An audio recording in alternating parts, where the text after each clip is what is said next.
Diqqat qiling, tezkor ob-havo ma'lumotlari. Assalomu alaykum hurmatli tomoshabin. O'zgidromet markazi respublikamiz hududida 10-dan 17-iyul kunlariga ob-havo ma'lumotlari qanday bo'lishini e'lon qildi. Bunga ko'ra, Qoraqalpog'iston Respublikasi, Xorazm, Buxoro, Navoiy viloyatlarida havo biroz bulutli bo'ladi, ba'zi joylarda o'zgaruvchan bo'ladi.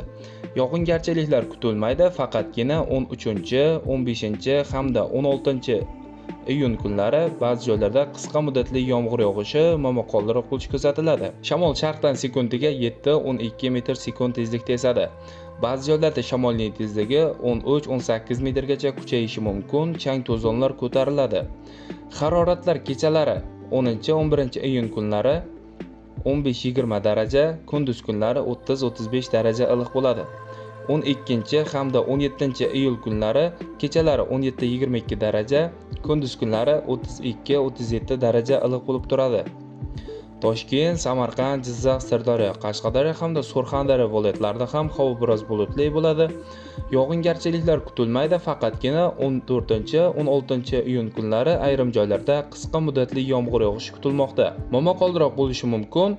Shamol sharqdan sekundiga 7-12 metr sekund tezlikda esadi.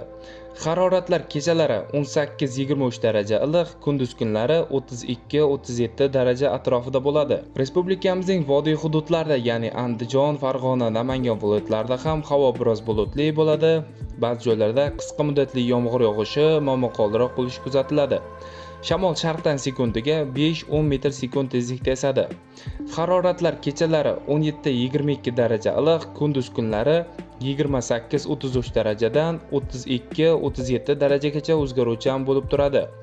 Sizlarga yetkazmoqchi bo'lgan xabarlarim shulardan iborat edi. E'tiboringiz uchun rahmat. Sog' bo'ling, salomat bo'ling.